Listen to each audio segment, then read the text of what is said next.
অনেকদিন পরে আমি মোটো ব্লগে চলে আসলাম and yes guys CRF 300cc Honda right now তোমাদের চাচ্চু আছে বর্তমানে থাইল্যান্ডে। বাইকটা অলরেডি স্টার্ট দিয়ে দিছে, ভাইজরটা এখন নামাইতে হবে ফর সাউন্ড। এন্ড কেমন লাগতেছে সবার? আই ডোন্ট নো ওয়াই অনেকদিন পরে তোমাদের চাচ্চু মোটো ব্লগে। মালয়েশিয়া থেকে আসছি, কোনো ভিডিও নাই, হাবি যাবি আসলে আর করতে ভালো লাগে না, একলা একলা এখান থেকে এখানে আসছি। এন্ড 4টা মাস ধরে আমি আমার হেলমেটটা আমার সাথে রাখছি। আপনারা অনেকেই বলছেন যে ওয়াই মোটো ব্লগ নাই কেন? আসলে এক এক দেশে এক এক রকম কাহিনী হয়। আমার সাথে কাহিনীগুলা বলতে কিরে হালাইন দে ব্রেক বেড়ে দিল। অনেক দেশে যেমন সৌদি আরব দুবাইতে গরম, তারপরে বাইকের একটা লাইসেন্সের ব্যাপার আছে, ওই ইন্টারন্যাশনাল লাইসেন্স হয় না। তারপরে মালয়েশিয়াতে হয় বৃষ্টি, দ্যাটস ওয়াই কোনো বাইক নেই, গাড়ি দিয়ে ঘুরছি বলতে গেলে। মানুষ থাইল্যান্ড আসে চিল করার জন্য, পার্টি করার জন্য, যত সব নেশাগরগুলা নেশা করার জন্য। বাট একটা বাইক লাভার আসে কি জন্য জানেন? বাইক না নিতে পারলেও বাইকগুলো দেখার জন্য। সবচেয়ে বড় ব্যাপার হচ্ছে বুইরা বয়সে অনেক ভীমরুতি ধরে, এন্ড সেই ভীমরুতি গাড়িতে বুইরার এখানে আসে এন্ড তোমাদের চাচু আসছে বাইক দেখতে, বাইক চালাইতে। যদিও এই বাইকটা আমার এখানে থাকে অলওয়েজ, এটা আসলে সবসময় পাওয়া যায়, বাট অনেক ট্রাফিক। আজকে হইছে 1 জানুয়ারি 2026, দ্যাটস ওয়াই। আর এই বাইকটা কিন্তু ভাই পাহাড় টাহাড় উঠতে অনেক মজা হবে উঠতে। আর আমি এখন যাচ্ছি হইছে বিচ রোডে, আর এখানকার স্কুটিগুলার এত পরিমাণ পাওয়ার যেটা বলার বাহিরে। আমি এই 3-4 গল্লি চিনি, এদিক দিয়ে ইউটার্ন মেরে এদিকেই আসা যায়, আর তেমন বেশি চালাই না। এখানকার পুলিশ ধরলে নাকি বাংলা 6000 টাকা লয়ে জায়গা। বাট আমার কাছে এভরিথিং আছে। আমি এখন এই হিলটনের চিপা দিয়ে ঢুকতে হইব। লাস্ট টাইম এই চিপা দিয়ে ঢুকছিলাম, সেটাতে হুইলি হয়, আর সবাই অনেক জোরে জোরে গাড়ি চালায় এখানে। বাট আমি কেন আস্তে আস্তে চালাতেছি আই ডোন্ট নো।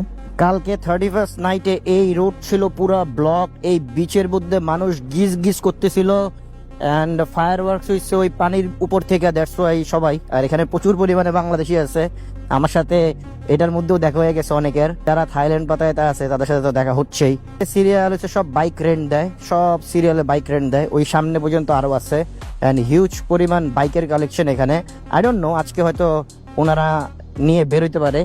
আর থাইল্যান্ডে মনে করেন যে এসব চিপা দিয়ে যাওয়া যায়, টুইং টুইং করে যাওয়া যায়। এখানে হলুদ বাতি থেকে লাল বাতি হয়ে গেছে, তাও আমি এসে পড়ছে। ইয়া গাইস, আর একটু সামনেই ও ফর্ড,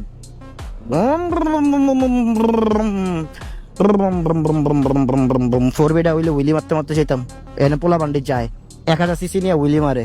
1 জানুয়ারি বলে এখানে হিউজ পরিমাণ জ্যাম। লাস্ট টাইম যখন আসছিলাম পুরো ফাঁকা ছিল, আমি ভাবছিলাম যে পুরো ফাঁকা থাকবে, নিজের মনে কইরা আমি এনে ঘুরমু, হাঁটমু, বিচে যাবো, কিন্তু মানুষ যেই পরিমাণ গিজ গিজ করে সেটা বলার বাহিরে।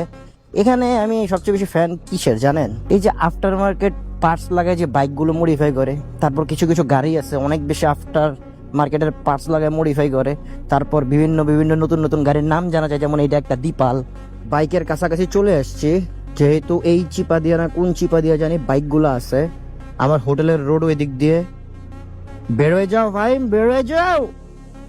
অনেকদিন পরে হুন্ডে চালাতেছি, ওই রে রে রে রে রে রে 1000cc। আপনাদেরকে ইউটিউবে ভ্লগ দিছিলাম না অনেকগুলো, এগুলো আমি ভুলে গেছি সত্যি কথা। আমি যে আপনাদেরকে ভ্লগ দিছিলাম, ঠিক সামনের গলিতে বাইক আছে, এটার পরেরটা। আর এখন আমরা যাবো হইছে এইটার পরেরটায়, এখান দিয়ে আছে জাস্ট ইয়েস। এখানে দেখতে পাচ্ছি সিভিয়ারের খেলা শেষ। ও ও ও ও মাই গড, ডুকাটি দেখতে পাইছি, ডুকাটি। ভাই তো দাঁড়াই, ও ডুকাটি কোর্স 959 and 900cc। যদিও আমার বাইকটা নাই, কাওয়াসাকি যেটা আমি চালাইছিলাম ওই বাইকটা নাই। সিভিআর 1000 দেখতে পেলাম, একটা MT10 1000, GSX এর নেকেড ভার্সন 1000। ওয়াও, 1000 ছাড়া কোনো কথাই নাই। আর আপাতত তোমাদের চাচ্ছ 300cc এক্সেল লয়ে ঘুরতেছে, ঠিক ওই সাদাটার মতো। কমেন্ট করে জানাও তো একটা চালানো দরকার কিনা। বাট ইচ্ছা আমার ওই সাদা কালার ডুকাটিটা চালানো, কারণ লালটা আমি মালয়েশিয়া চালাইছিলাম।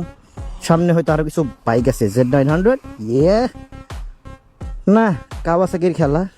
সিবি এই বাইকটা ফার্স্ট টাইম দেখলাম আমি, হোন্ডার নেকেড ভার্সন, নাইস ওয়ান। না রে ভাই, বাইক দেখা গায়ে আমার মাথা মতো আউল লেগে গেছে গা। আপাতত আমি টুইং করতে করতে চলে যাই হয়েছে কই হোটেলে, কারণ প্রচুর ভিড়। রাতের বেলা আরেকটা রাইড হবে চিল নিয়ে, গ্লাস পরতে হবে বুঝছি। আমি অনেকদিন পরে বাইক চালাতেছি তো, যে কোনো টাইমে মেরে মরে দিতে পারি।